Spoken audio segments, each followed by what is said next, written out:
بسم الله الرحمن الرحيم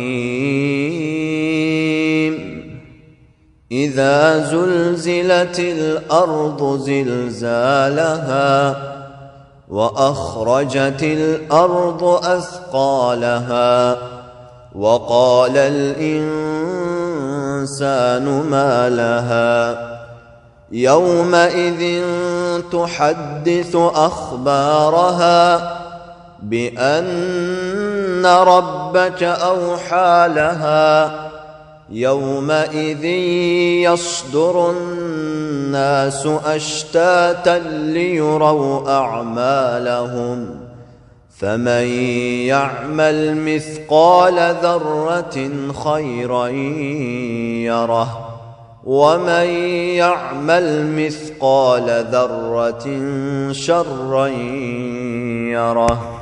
صدق الله العظيم.